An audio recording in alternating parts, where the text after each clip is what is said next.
The first time it happened, I had a perfectly rational explanation. It was December 2020, and the world had not so much opened up as it had fractured, leaving us all in isolated, paranoid shards. My world was a 750-square-foot apartment in a complex off South Lamar in Austin, Texas. The place, a monument to beige stucco and faux Spanish roofing, was usually a hive of activity. The thrum of bass from a nearby unit, the clatter of beer pong on a balcony, the easy laughter of people in their late 20s who still believed in the city's promise. Now, it was a sterile, silent box. The pool was covered with a sagging blue tarp, the gym door was sealed with a heavy-duty zip tie, and the only signs of life were the blinking delivery robots that occasionally trundled like lost toys across the cracked pavement. My life had been compressed into the glowing rectangle of my laptop screen. My living room, once a place for video games and cheap wine with friends, was now a 24/7 office. The line between work and life didn't just blur, it evaporated.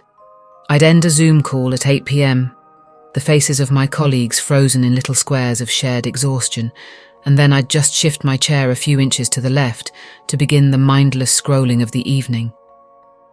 The silence that followed the click of the leave meeting button was profound. It wasn't empty, it was dense, heavy, a physical substance that filled the room, broken only by the low asthmatic hum of the refrigerator and the occasional lonely siren cutting through the night from downtown. The flickers began in that silence. It was always a peripheral thing, a darting black smudge at the very edge of my vision, like a floater in the eye but with a sinister, defined intent. I'd be typing a line of code, my focus absolute, and something would shift in the dark hallway that led to the bedrooms. My head would snap up, my heart giving a single hard knock against my ribs. Nothing. Just the empty, yawning darkness of the hall. Or I'd be washing a solitary dinner plate at the kitchen sink, staring at my own gaunt reflection in the black window, and a shadow would seem to detach itself from the deeper shadows of the dining nook. I'd spin around, soap suds flying, my breath caught in my throat. The nook was empty, the IKEA table bare. I diagnosed myself with a suite of modern ailments: digital eye strain from the relentless blue light, mild paranoia from the constant news cycle, a touch of agoraphobia amplified by the fact that my world had literally shrunk. I started taking vitamin D supplements. I tried to force myself on walks, but the empty streets and the masked, averted faces of the few people I passed felt more post-apocalyptic than therapeutic. I'd always end up back on my couch, the four walls of my apartment feeling less like a sanctuary and more like the panels of a beautifully appointed coffin. Then the flickers gained substance and malice. One night, deep into the witching hour of a coding problem, the world had narrowed to the glow of my monitor and the clatter of the keys. The apartment was a tomb. I finally found the bug, a missing semicolon, and a wave of exhausted relief washed over me. As I leaned back to stretch, my spine cracking like a string of firecrackers, I saw him. Out of the corner of my left eye, in the dark mouth of the hallway, a man was standing. My fingers froze on the keyboard. Every muscle in my body locked solid. This was no smudge, no trick of the light. It was a silhouette, a cutout of a person shaped from a blackness so absolute it seemed to suck the light from the air around it. It was tall, unnaturally so, and slender, with long, thin arms hanging at its sides.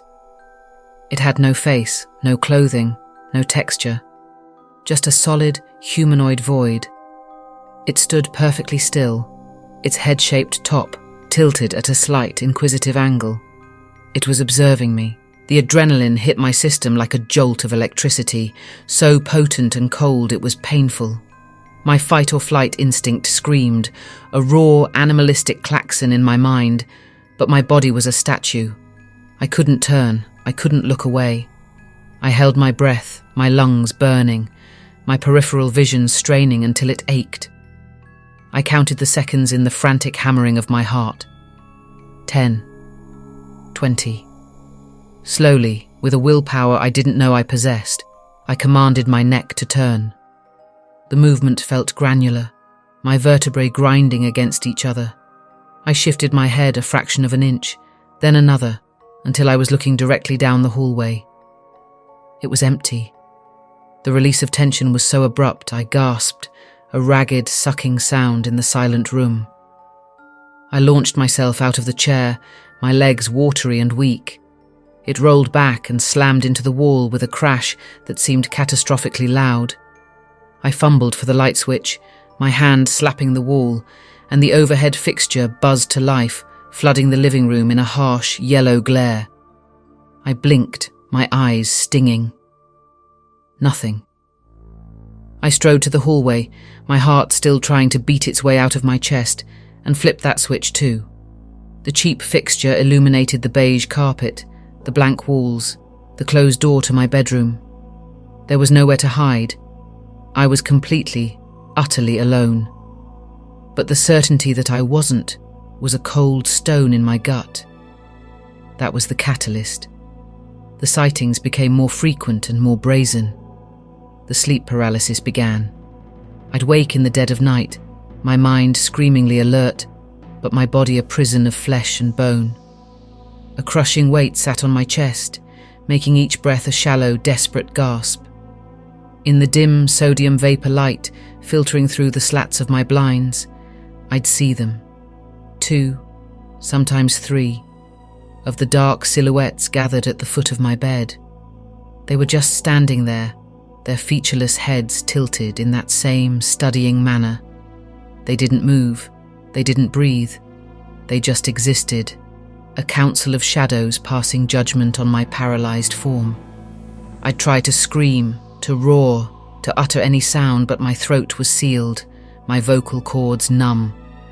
The terror was a pure, undiluted chemical fire in my veins. The episodes would last for an eternity, ending only when I could finally, with a Herculean effort, twitch the little finger on my left hand. The moment I moved, the figures would dissolve. Not fade, but vanish instantaneously, as if they'd never been there at all. I stopped sleeping. Caffeine became useless. My body was running on fear alone. I was a raw, exposed nerve. The sound of the ice maker clunking in the freezer would send me jumping out of my skin.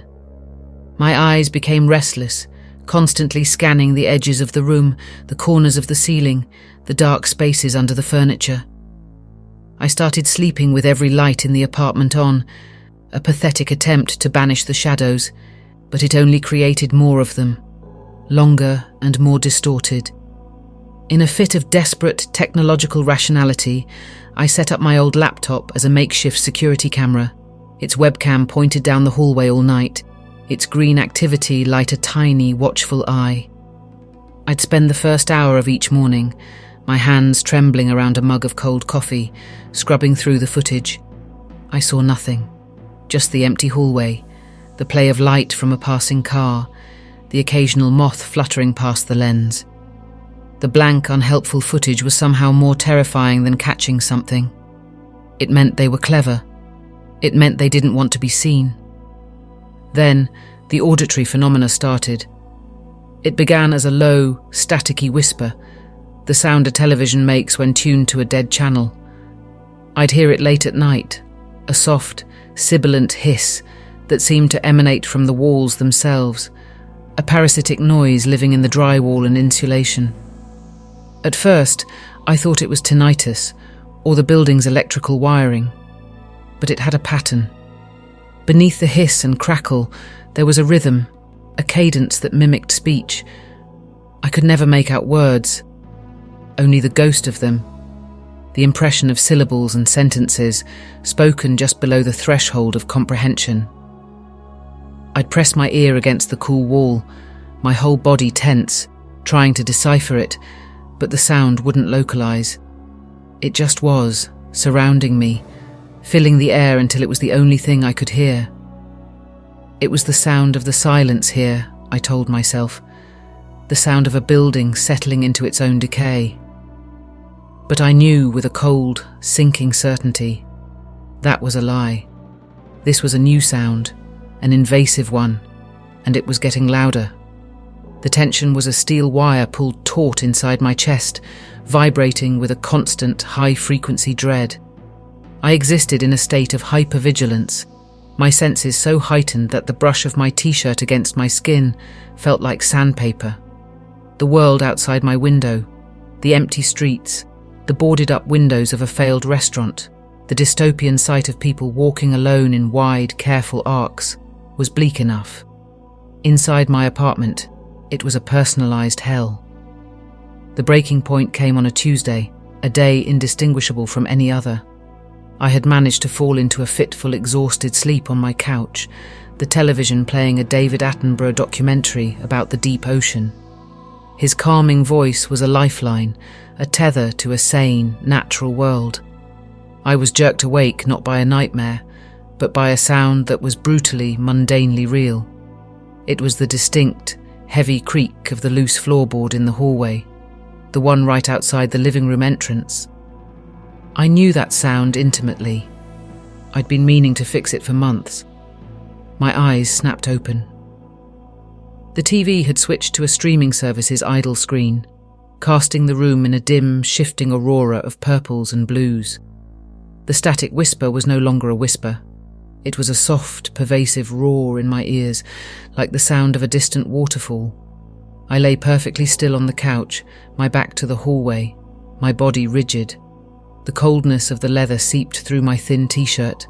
I didn't dare breathe. Creak. Another step. Closer. It was now just on the other side of the wall, at the entrance to the living room. I could feel a presence behind me. It was more than a feeling.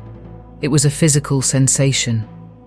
A pocket of intense cold had formed in the space, a wave of winter that washed over my back and raised the hairs on my arms and neck.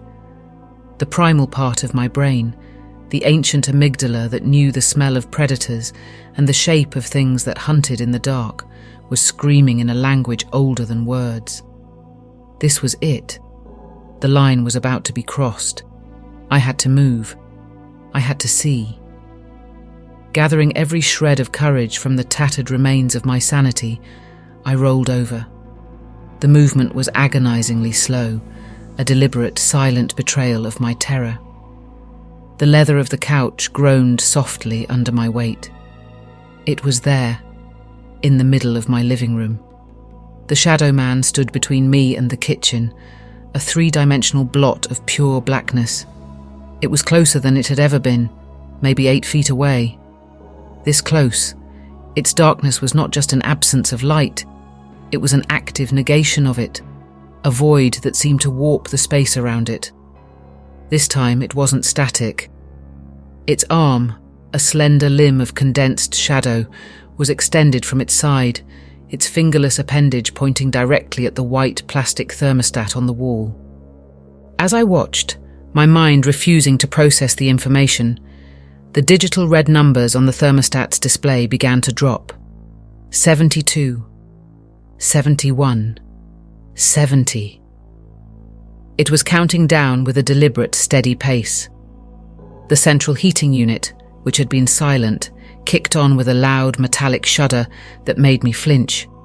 A gust of air blasted from the vent near my feet, but it wasn't warm. It was frigid, Arctic air that smelled faintly of dust and ozone.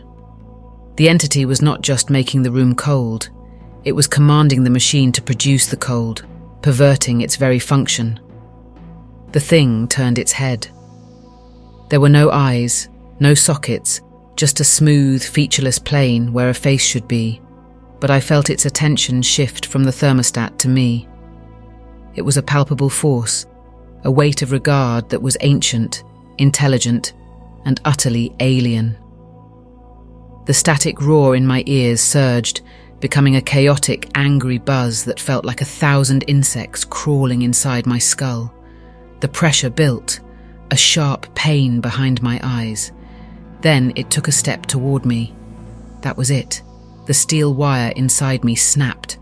Adrenaline, pure and incandescent, flooded my system, burning away the paralysis and the fear, leaving only a single primal command. Run! I scrambled backward, my limbs flailing. I fell off the couch, my elbow cracking hard against the wooden floor. A jolt of pain shot up my arm, but it was a clean, human pain, and it grounded me. I didn't look back. I crawled, my hands slapping against the cold floor, then stumbled to my feet and ran for the front door. The static was a physical wall of sound now, a high-pitched shriek that threatened to split my head open. The cold was intensifying, the air so frigid I could see my own panicked breaths pluming in the colourful light from the TV. My fingers, numb and clumsy with terror, fumbled at the deadbolt. It was stiff. I couldn't get a grip.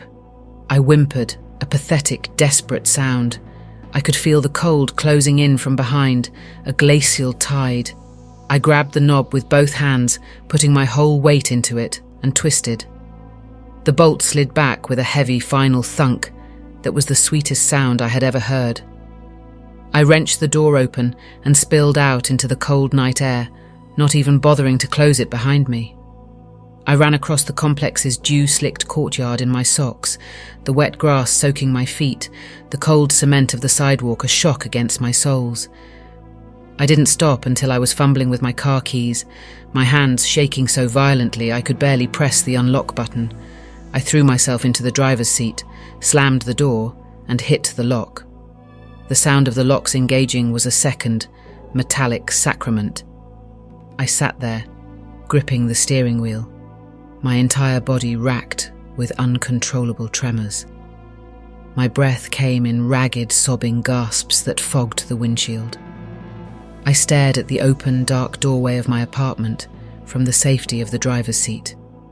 It was a black rectangle, a portal to another world that had opened up in the heart of my mundane life. Nothing emerged. The doorway remained dark and empty. But I knew. The rules had changed forever. It was no longer just watching. It was interacting with my environment. It was making the cold. It was pointing at the source. And it had moved toward me with a purpose I couldn't comprehend. This wasn't a ghost from a story. It was an intelligence, a presence that operated on a logic as cold and alien as the void it seemed to be made from. It had just made its first unambiguous move, a declaration of its capabilities. The fear I felt now was different. It wasn't just the fear of what I was seeing, but the terrifying, gut-churning dread of what it might do next. The game had just begun, and I was a terrified, unprepared player who didn't know the rules, the objective, or if there was any way to win.